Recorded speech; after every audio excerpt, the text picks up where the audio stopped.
아내들이여 자기 남편에게 복종하기를 주께 하듯 하라. 이는 남편이 아내의 머리됨이 그리스도께서 교회의 머리됨과 같으니 그가 바로 몸의 구주시라. 그러므로 교회가 그리스도에게 하듯 아내들도 범사에 자기 남편에게 복종할지니라. 남편들아 아내 사랑하기를 그리스도께서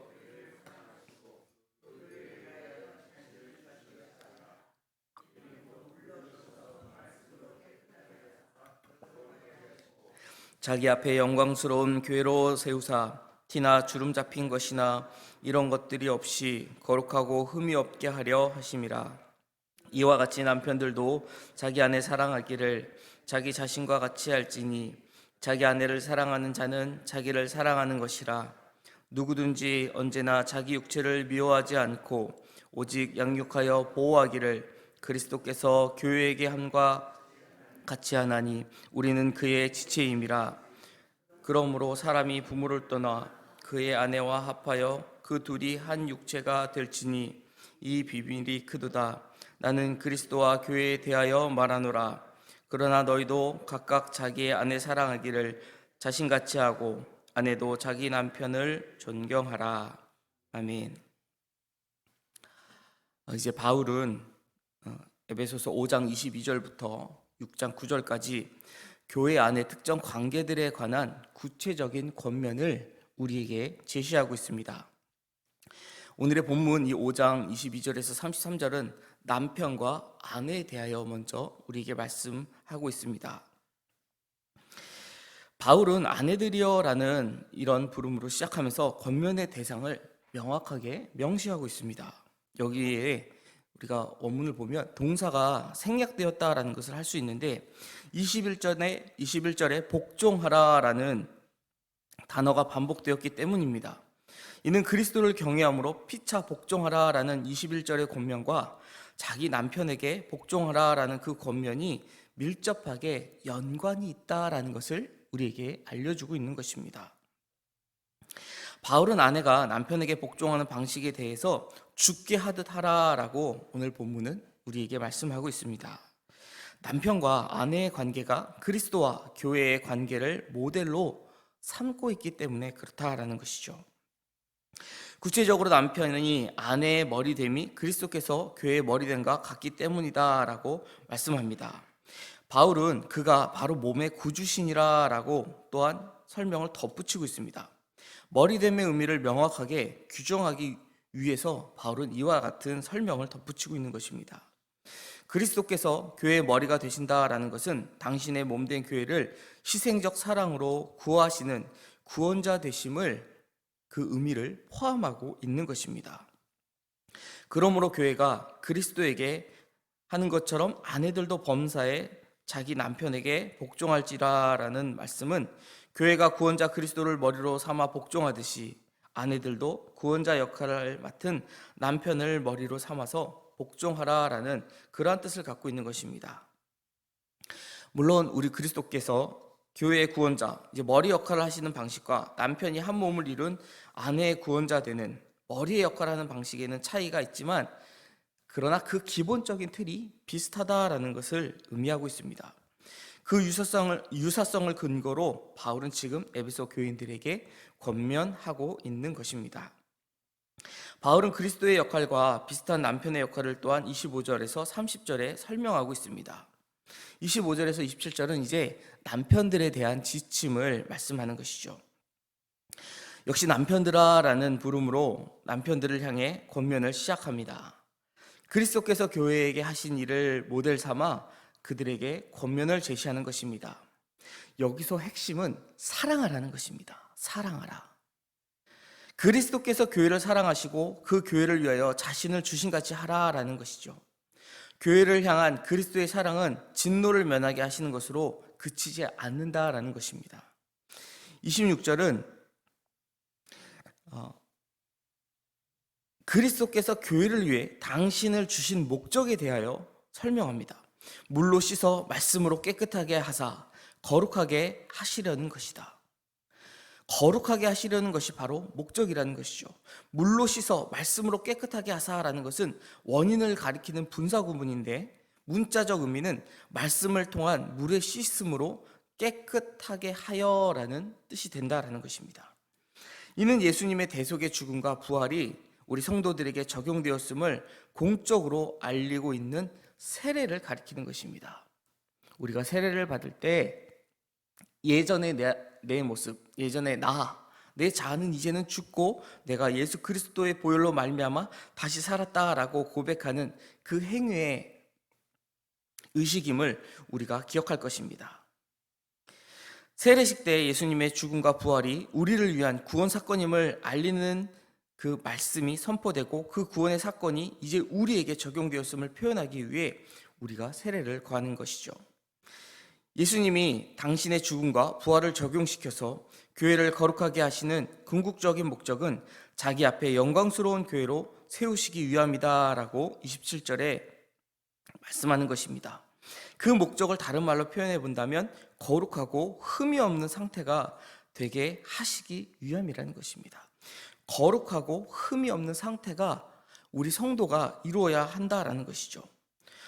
교회를 향한 그리스도의 사랑은 죄인들을 구하기 위해 당신을 주신 데서 그저 그치는 것이 아니라 당신의 죽음과 부활을 적용해서 그들을 깨끗하게 씻어서 이제 거룩한 교회로 만드시고 끝까지 그들을 빚으셔서 당신 앞에 거룩하고 흠이 없게 세우시기까지 계속된다라는 것입니다.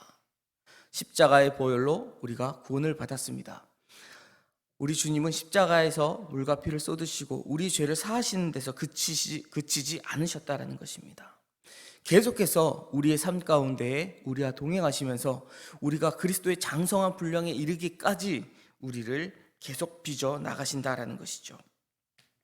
그리고 28절에서 30절은 남편에 대한 두 번째 지침을 우리에게 말씀합니다. 그것은 그리스도의 모범을 적용하라라는 권면입니다. 남편들도 자기 아내 사랑하기를 자기 자신과 같이 할지니, 이 말씀은 예수님의 교회 사랑이 곧 자기 사랑이라는 것을 암시해주고 있다라고 볼 수 있습니다. 예수님이 멸망받는 자들을 당신의 몸된 교회로 만드시고 또 거룩하게 완성시키신다라는 그 점을 우리가 고려한다면 교회를 향한 사랑을 당신의 몸에 대한 사랑으로 볼 수 있다라는 것이죠. 따라서 남편도 한 몸을 이룬 아내를 자신의 몸으로 여기고 사랑해야 한다라는 것입니다. 그렇기에 자기 아내를 사랑하는 자는 자기를 사랑하는 것이라 라고 28절에 말씀하고 있습니다. 이것이 그리스도의 교회 사랑을 모든 인간이 품는 자기 몸에 대한 사랑 정도로 축소시키고 있는 것이 아니라는 것이죠. 30절에 바울은 그리스도의 교회 사랑을 인간의 자기 몸 사랑보다 근본적인 모델로 전제하고 있습니다. 인간이 가지고 있는 사랑은 어찌 보면 굉장히 한계가 있는 사랑입니다. 하지만 예수 그리스도의 사랑을 우리가 어떻게 표현합니까? 아가페적 사랑. 정말 아무런 조건 없이 우리에게 베풀어 주신 그 사랑이라는 것입니다. 그 사랑이 바로 근본적인 모델이라는 것이죠. 누구든지 언제나 자기 육체를 미워하지 않고 오직 양육하여 보호하고 있습니다. 이는 그리스도께서 당신의 몸, 즉 우리 성도를 의미하는 것이죠.